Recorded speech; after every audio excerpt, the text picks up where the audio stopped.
¿Qué tal? En esta ocasión vamos a hablar de la integral de línea. Y con este tema quiero cerrar de alguna manera un concepto que has trabajado desde el nivel básico. Vamos a recordar. En algún momento te dijeron que, dado un intervalo, podías considerar una altura constante en todo este intervalo y simplemente multiplicando la longitud de tu intervalo por la altura, calcular lo que quedaba comprendido en esta región. Llegaste al bachillerato y en el bachillerato te dijeron, bueno, sigue considerando un intervalo, pero ahora piensa que ya no tienes una altura constante, sino que la altura va a depender del punto sobre el cual estés en el intervalo. Es lo que llamamos una función para cada punto en el intervalo.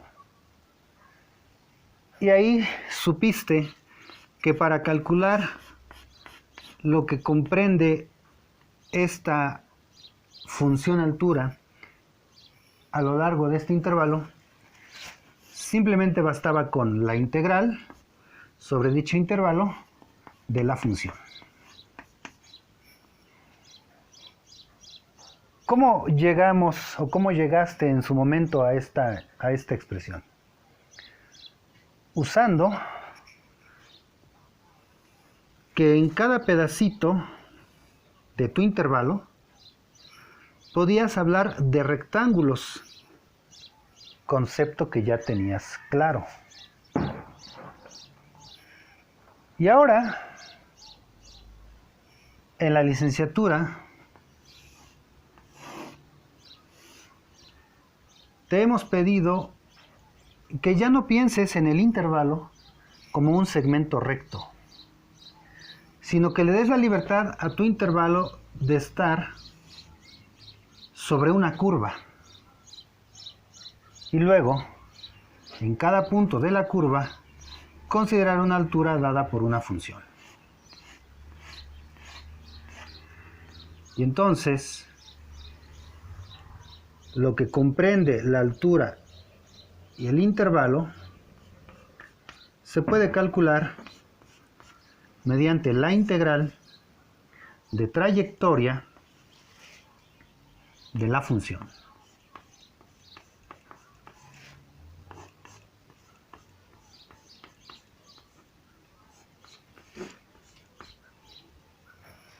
¿Cómo se llegó a este concepto de la integral de trayectoria?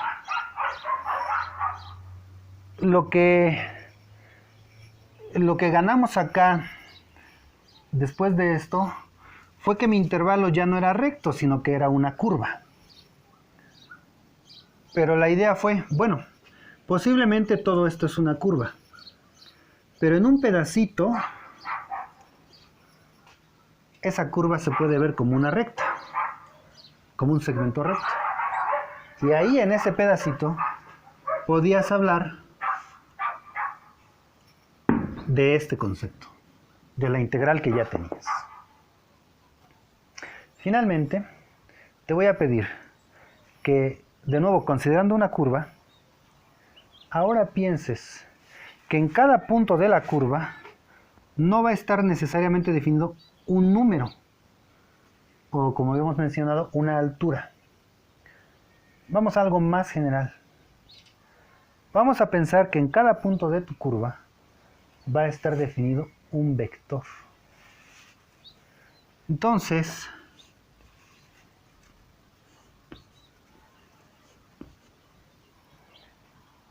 vamos a tratar de definir una integral sobre dicha curva para este campo vectorial. Los vectores vamos a pedir que sean dados por un campo vectorial.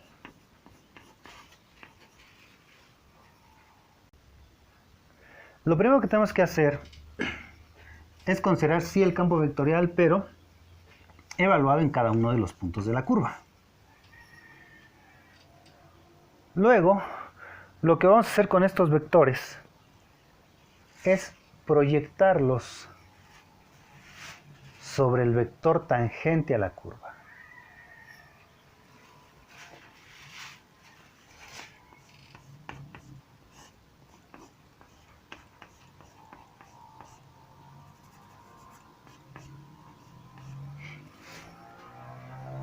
Aquí lo que pedimos es que el vector tangente pues sea unitario. ¿Para qué? Para medir precisamente el campo vectorial proyectado en el vector tangente. Con lo que obtenemos aquí una función de Rn a R. Acuérdate que el producto punto te da un escalar. Se suman los productos de las entradas.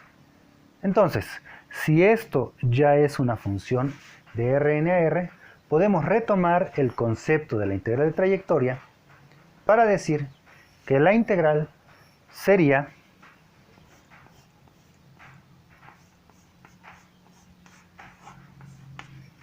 de esta manera. Piensa que esto es una función g que va de Rn a R.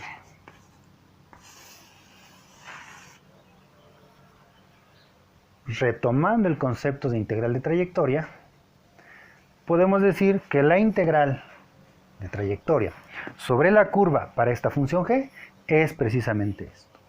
Esto es precisamente lo que vamos a llamar la integral de línea de mi campo vectorial en la curva.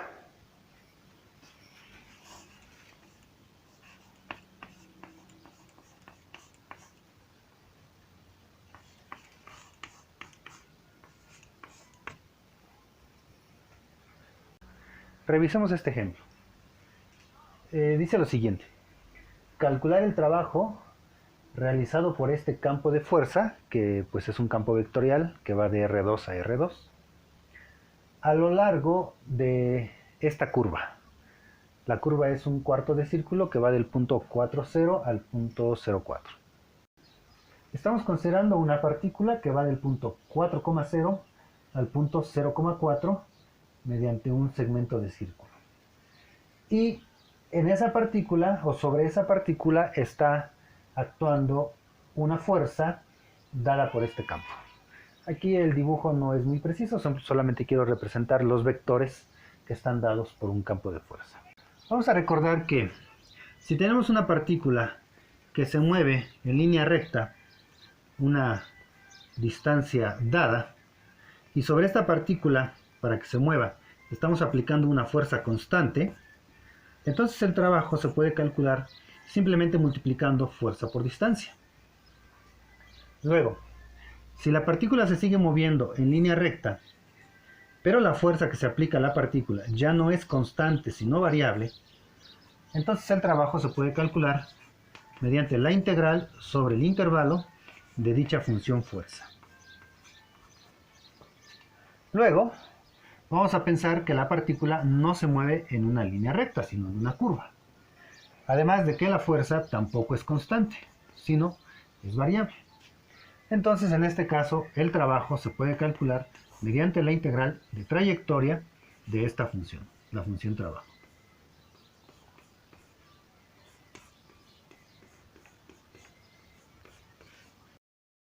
Finalmente, llegamos a considerar el movimiento de la partícula a lo largo de una curva, pero ahora la fuerza que se aplica a la partícula en cada momento de la curva, en cada punto de la curva, ya no va a ser un número como lo habíamos supuesto en todos los casos anteriores, sino que ahora vamos a pensar que la fuerza es un vector.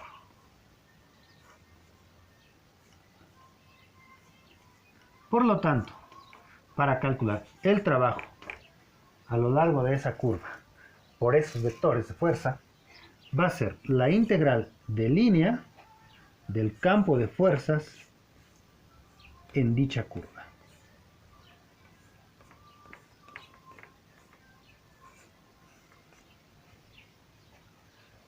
Vamos a hacer los cálculos. Así, a partir de la parametrización que estamos dando de la curva, podemos hacer la composición de la función del campo vectorial con la parametrización, calcular la derivada de la parametrización, hacer el producto punto, para que finalmente la integral de línea del campo vectorial, o en este caso del campo de fuerzas, queda de la siguiente manera. Se hace el producto punto, se separan las integrales. Las integrales que resultan son más o menos sencillas. Por lo tanto, lo único que tenemos que hacer al final es evaluar de 0 a pi medios y simplificar. En este caso, el trabajo que se está realizando en el desplazamiento de la partícula termina siendo de menos 64 tercios. Lo que valdría la pena ahora pensar es qué significado tiene que el trabajo sea negativo.